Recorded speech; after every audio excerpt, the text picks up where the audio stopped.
Hi, everybody. Welcome back to In the Cards and Stars. I'm your host, Britt Madrid Mogensen. It's Pisces season. Things are moving along, you guys. So, real quick, I just want to touch on a couple of things that we need to know. And then we're going to spill some tea on Benny Blanco and Selena Gomez. Okay. It's going to get interesting. Trust me, you guys. So, first of all, Pisces season runs from February 18th through March 20th. So, happy birthday to all of our Pisces friends out there. This is a time where we go into a more flowy state. There's a lot of music that's been announced that's going to be coming out during Pisces season, which is so hilarious because that's really astrology in the wild. Selena Gomez and Benny Blanco, Jessica Simpson. This is a time where creativity is heightened, music, all of these things really do come to the forefront. So that's not surprising. We're going to be seeing a lot more creativity going on throughout our own lives, celebrities. So it's going to be an interesting time. It's going to be really good. Hopefully, some of the craziness of Aquarius season with all of the tech fear and all of that, I really do hope it slows down a little bit during Pisces season. I think it's going to give us a reprieve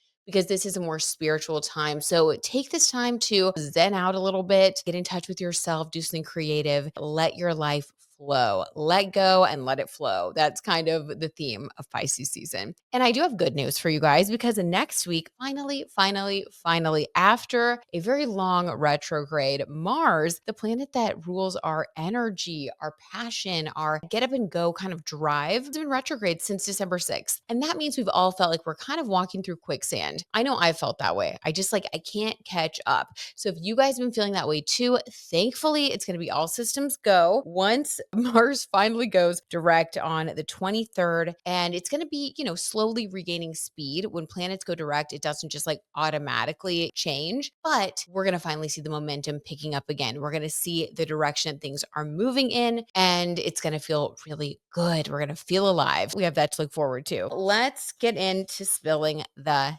tea. So I did a live stream a couple of days ago, and you guys are so hilarious. You brought up the Interview magazine article, like the behind the scenes kind of photo shoot that they had video of that they put up on their Instagram. I watched it because you guys were like, no, you have to see it. Selena Gomez and Benny Blanco have kind of a strange dynamic. And a lot of people have been talking about it, which does reflect the card drawing that we did in the live stream. If you guys haven't seen that yet, make sure you watch it over on YouTube after this, of course. I was like, you guys are right. I need to also look at their birth charts because we need to see the connection between these two. They don't have Benny Blanco's exact birth time confirmed. However, I created a noon chart for him, and that put his rising sign as a Cancer. And as we know, your rising sign sets the rest of your chart. So it's like if you have someone's rising sign, you know where all of the rest of their houses are and how things are occurring in their lives. It's kind of just like, step one. So if that checks out with chart rectification, then you're good to go 75%. You can be pretty clear that this is going to be right. And based on the way that he looks with his big eyes that are like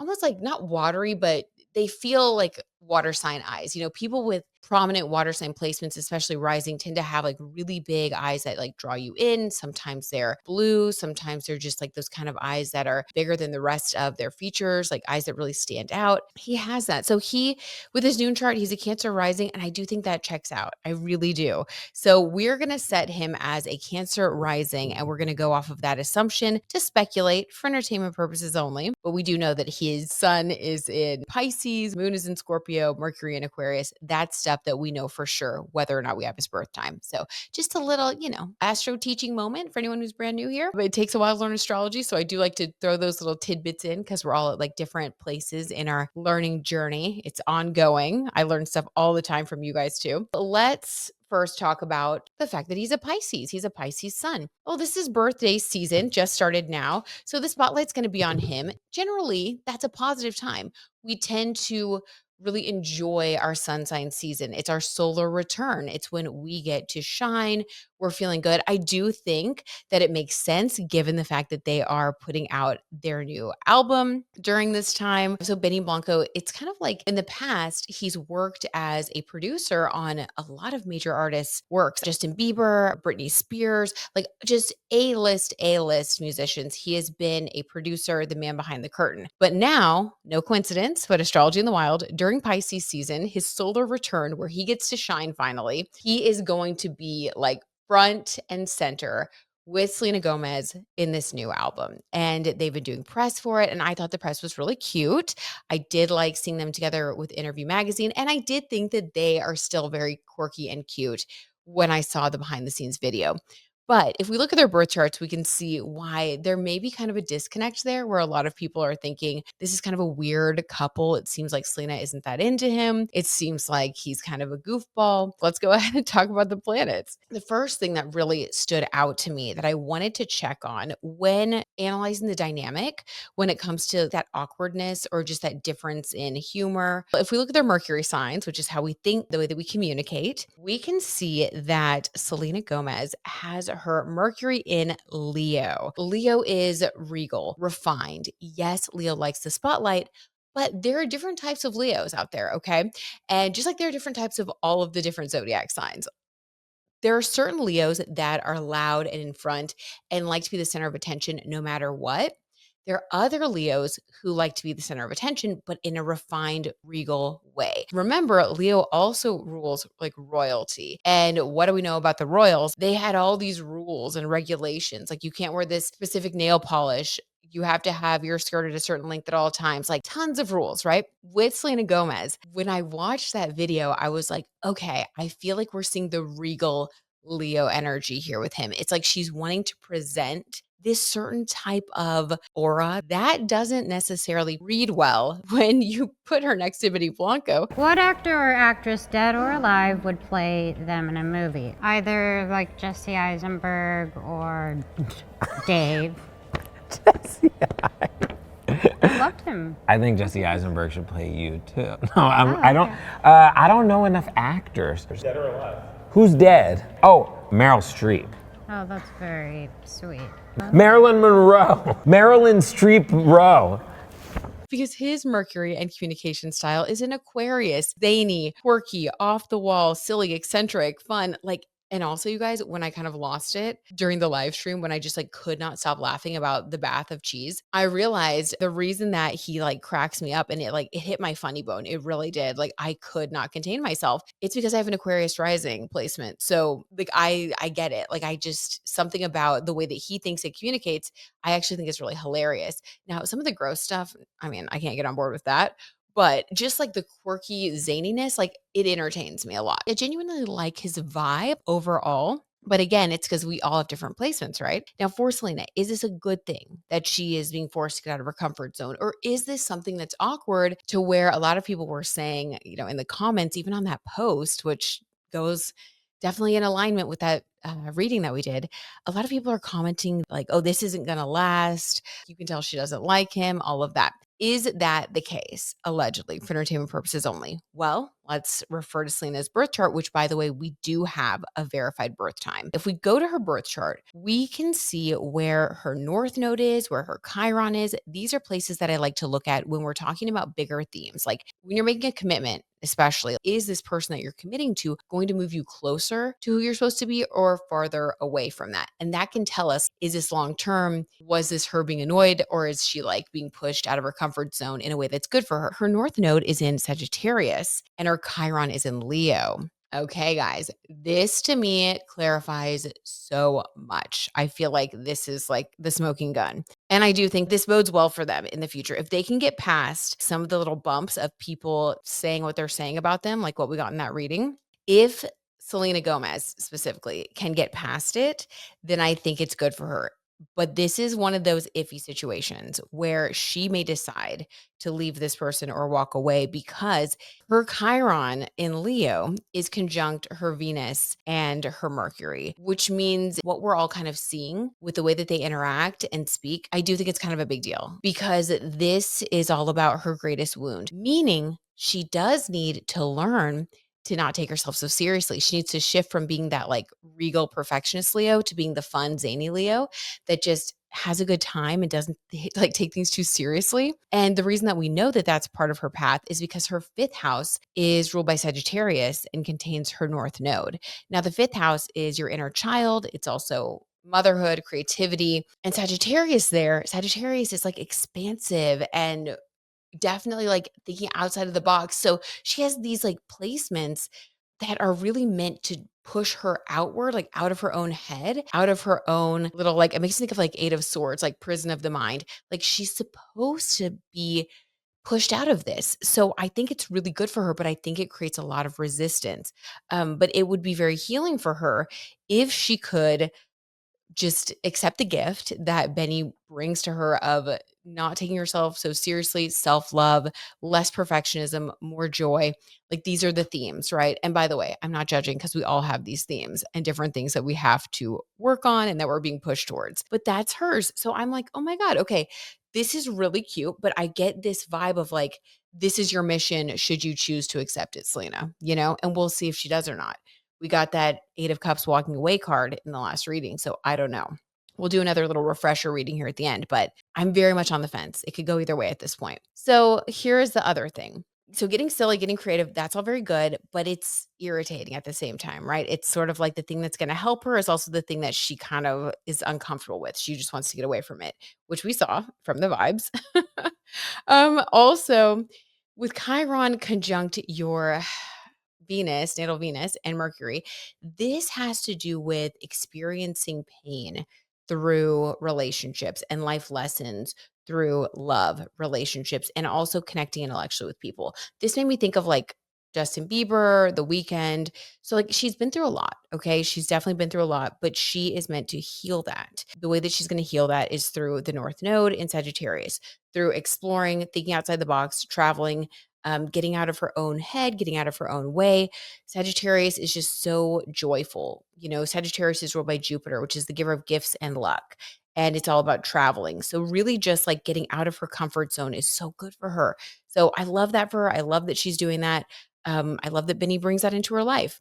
Okay, let's look at her seventh house now of partnerships. So this made me kind of happy. I was like, okay, this is a good thing. So her seventh house is ruled by Aquarius. And with him having that Mercury in Aquarius, we know that that corresponds with her seventh house of partnerships. So the way that he thinks, the way that he speaks to her, the types of zany, funny, wild, off the wall things that he brings up, even though she may resist them at times because it goes against her self image, Leo first house, containing Mercury, Venus, and Chiron, that image is like it's a getting out of a habit of thinking of yourself all the time and like being self-conscious. Okay. That's like sort of what this is. But the fact that this is opposite her Chiron falling in her house of partnerships, this is really good. Like she needs this. This is kind of her ideal person, to be honest. It kind of reminds me of sometimes the universe gives you what you need, not what you think you want or like what you think is good for you. It's like what's actually good for you. That's what Benny Blanco seems like to me based on her birth chart. I think that maybe in her mind, she would have wanted to be with some sort of like, because think Leo first house, this is the way that we see ourselves and kind of what we think would be like a match for us or a mirror. So when you're thinking of a relationship, people might seek out others that have similar qualities to their first house. So for her, it's someone else who's really famous in the spotlight, another Leo energy person with Venus in her first house, someone who's like very conventionally attractive, someone who is regal and reserved, has that royal Leo quality. However, what you actually need in a partner and the type of people that are going to balance you out and help you move towards your purpose, fun fact, are people that actually embody your seventh house. So for her, it's people who are the quirky ones. They are the funny innovators. They're the people who may even be like in technology or behind the scenes. And a producer like Benny, they actually do have to be behind the scenes and working with technology. All of the stuff that they use to like mix audio, that's all very techy. So I am kind of like freaking out that this is such an astrology in the wild moment that we really can see this in real life. Like, wow, it couldn't be better. So, on one hand, I'm so excited to see this. On the other hand, I hope that her Chiron doesn't like, we need that Chiron to calm down. We need that Chiron to heal. Okay. And the interview magazine behind the scenes shoot that everybody was kind of calling out. Yeah. Like, I agree. I also saw it too. It's like, okay, she is being challenged here a little bit, but she's sticking with it. Hopefully she continues to. Okay, another exciting thing that they have going on. She has her Saturn in the seventh house of Aquarius. Now, Saturn is controversial when it comes to relationships because there are times when I will see a Saturn placement and I'm like, ooh, yikes. Who wants Saturn energy? The energy of like having to overcome things, the coach, something that makes you like work hard. Who wants that when it comes to love and relationships? Like you want them to be fun and breezy and easy. Well, the exception is when it comes to marriage and commitment, because Saturn is the ruler of time in astrology. When you have a strong Saturn placement, when you're looking at a couple and trying to like kind of determine their connection, Saturn indicates staying power. It indicates a forever commitment. People that take their commitment very seriously, which is why every time we have a Saturn transit, we talk about Saturn returns. Truly, you guys, just like everything else in astrology, it's like a double-edged sword or also like two sides of the same coin where you have to be aware of these things because you can always find the gift. You can always find the gift. It's never doom and gloom, even if it's a planet like Pluto or Saturn or Mars, like the ones that people tend to fear, or Chiron. There's always going to be that other glass half full part because every single planet brings you a gift. And Saturn's gift when it comes to relationships is long term commitment, stability, and someone that you can really trust.